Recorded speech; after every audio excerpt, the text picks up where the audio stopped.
A maior tempestade solar do ciclo atual foi registrada. Como isso afeta a nossa civilização?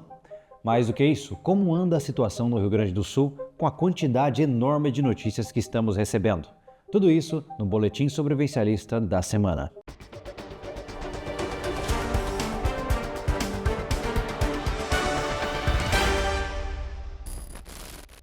Olá, sobrevivencialista, eu sou o Júlio Lobo, muito bem-vindo a mais um vídeo aqui do nosso canal. Hoje vamos para as notícias mais importantes que selecionamos na última quinzena. Para ser bem honesto, nesses últimos 15 dias aconteceu muita coisa, então nós não vamos abordar tudo em detalhes aqui, mas vamos trazer a situação atual, especificamente do Rio Grande do Sul, mais alguns pontos que merecem a sua atenção, não só para aqueles que moram na região, como também as pessoas em volta, ou seja, no Brasil como um todo, para a gente entender quais são os potenciais impactos que você, que não está na zona imediata de desastre, vai precisar se preparar também. Inclusive, antes de começarmos as notícias de hoje, devo lembrá-los que ontem à noite transmitimos um podcast muito interessante com o pessoal da Conexão Geoclima, onde conversamos sobre todos os aspectos relacionados à previsão climática, potenciais mudanças climáticas que estão acontecendo.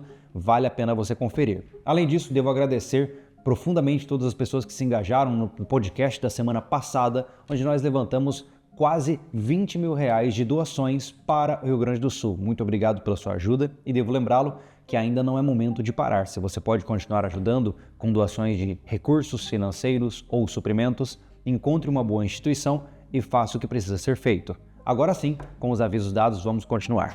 A ANAC suspende venda de passagens aéreas para Porto Alegre. A Agência Nacional de Aviação Civil suspendeu a comercialização de passagens para os voos com origem e destino ao Aeroporto Salgado Filho, em Porto Alegre. A proibição da comercialização de passagens vai vigorar até uma nova avaliação pela ANAC e abrange todos os canais de comercialização. Estão inclusos sistemas que disponibilizam vendas por terceiros, como agências de viagens e outros intermediários que possam comercializar os bilhetes. A situação do aeroporto só poderá ser analisada após a diminuição do volume de água no terminal e da avaliação dos danos ocorridos. Abre aspas. Os esforços estão concentrados neste momento na oferta de voos para fazer frente ao fechamento do Aeroporto Internacional Salgado Filho em decorrência do alagamento. Fecha aspas, afirmou a ANAC. Novos voos extras da malha aérea emergencial para o interior do Rio Grande do Sul começaram a operar na segunda-feira, dia 13. Como a gente sempre pontua aqui, é extremamente importante lembrar que um dos pontos principais que são afetados em uma situação de desastre não é o fator imediato, não é o dano causado pelo evento em si, e sim o rompimento das cadeias logísticas e distribuição de recursos produzidos. Por exemplo, um aeroporto tão grande de uma cidade tão importante como Porto Alegre ficar completamente inacessível gera uma série de problemas que vão muito além dos recursos imediatos. Há uma série de potenciais negócios, reuniões, entregas, encomendas que deixa de chegar ao seu destino. Isso naturalmente vai criando ondas de consequências negativas, não só para a região, como também para todo o país. Nível do Guaíba estabiliza, mas enchente pode durar até início de junho, diz Metsul. O nível do Guaíba apresenta sinais de estabilização nesta terça-feira. No começo da noite, a medição na régua do cais indicava 5,22 metros, abaixo do pico superior de 5,30 no começo do mês. A partir de hoje, passa a ser de recuo essa tendência. Isso vai acontecer porque o pico de vazão se deu na segunda-feira, o vento sul também passou a ficar mais fraco. A Metsul prevê que a enchente pode durar mais tempo, podendo chegar até o início de junho. Isso deve-se ao nível mais alto do Guaíba, que chegou nesta terça-feira, por exemplo, a estar 3,22 metros acima da cota de cheia e 2,22 acima da cota de transbordamento. Para piorar, o Rio Grande do Sul ainda vai ter que lidar com dias chuvosos nesta segunda metade do mês. Muitos dias, também no restante do mês, terão vento sul, o que gera represamento e contribui para manter o Guaíba elevado. E ainda o nível da Lagoa dos Patos está por demais elevado, o que vai se manter e torna um recuo ainda mais lento. É interessante que quando a gente começa a entender essas dinâmicas de enchentes, as coisas não são tão simples quanto parecem. Muitas vezes, quando nós não temos um conhecimento técnico, é muito fácil você ver que a água que enche a cidade vai embora no dia seguinte. Isso se mostra uma falácia. Observe a situação que temos no Rio Grande do Sul e isso mostra, inclusive, que você, preparador e sobrevivencialista, tem que estar ciente de que a maioria dos desastres, mesmo de caráter natural, não passam rapidamente. Estamos falando aqui de um processo que pode levar até junho para começar a se normalizar. Imagine, ainda estamos na metade de maio. Isso traz para nós uma série de potenciais questionamentos de o quanto nós precisamos ficar preparados para sobrepor uma situação como essa. Não é fácil, mas é importante lembrar que a gente pode buscar pela prevenção. Se hoje você está em uma área que tem relativa propensão a enchentes, mas ainda não está preparado, tome esse aviso para que você possa começar a organizar a sua estrutura e ficar mais seguro. Enchentes alagam 9 a cada 10 empresas do Rio Grande do Sul e afetam toda a cadeia de produção do estado. As enchentes no Rio Grande do Sul afetaram praticamente todas as empresas da região, que temem uma quebradeira do setor produtivo e a consequência de empobrecimento do estado. Alguns espaços de produção foram alagados e os que estão secos também sentem os problemas causados pelas chuvas que levaram à decretação de calamidade pública em 441 de 497 municípios gaúchos. A Fiergs, Federação das Indústrias do Estado do Rio Grande do Sul, afirma que 91% das fábricas do estado estão debaixo d'água e prevê uma década perdida para o estado.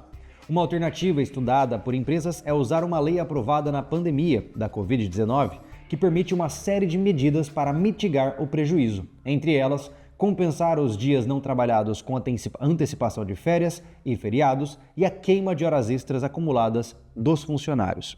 A federação afirma que toda a atividade econômica do estado foi impactada pelas enchentes e que os municípios atingidos correspondem a pelo menos 83% do recolhimento do ICMS, principal fonte de arrecadação do estado. A situação mais crítica é de empresas que estão situadas em locais ainda alagados, que geralmente têm o corpo de funcionários que mora em locais próximos e estão desabrigados ou em casas de parentes.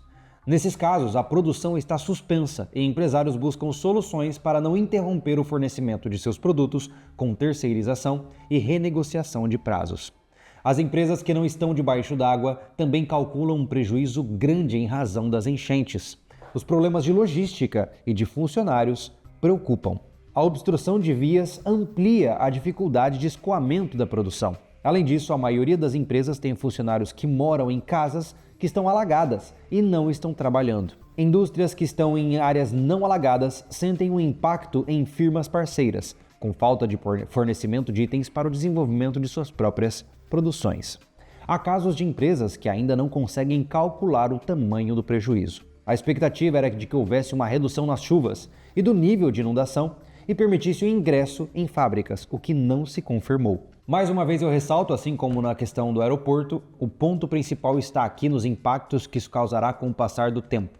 Os prejuízos que nós estamos acompanhando agora vão para muito além de apenas os empresários perdendo seus equipamentos e suas indústrias, como também as pessoas perdendo as suas casas.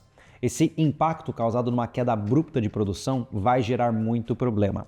Havia uma grande preocupação com o arroz, por exemplo, mas a colheita do arroz foi feita em uma boa porção, perdendo apenas 17% do total produzido no estado. No entanto, a questão é que não há como escoar esta produção, não há como tirar os grãos do local de produção para os locais onde ele precisa ser entregue.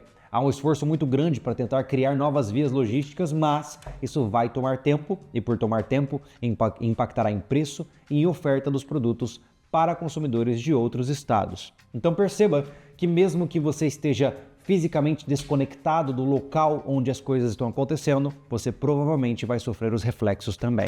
Devo fazer um intervalo aqui nas notícias para lembrá-lo que este boletim é trazido pela Morgantes Metais, uma empresa parceira aqui do Sobrevivencialismo e que é responsável pela produção e comercialização de vários produtos utilizando metais preciosos. Por exemplo, a Morgantes Metais se destaca em oferecer várias lâminas de tamanhos diferentes, acessíveis para você comprar, especialmente em prata. Lâminas de 1, 2, 5, 10 gramas para cima podem ser adquiridas no site deles. Inclusive, usando o nosso cupom de desconto SV5, você ganha 5% na compra desses produtos. Além disso, lá você encontra produtos personalizados do sobrevivencialismo, bem como uma série de outros elementos que são muito interessantes. A Morgantes tem também a área de joalheria, onde lá eles fornecem joias de estilos clássicos muito bonitos para você comprar e presentear as pessoas que você sente que merecem receber. Bom, se você quiser conhecer mais sobre a Morgantes Metais, fique à vontade para conferir, será o primeiro link aqui na descrição.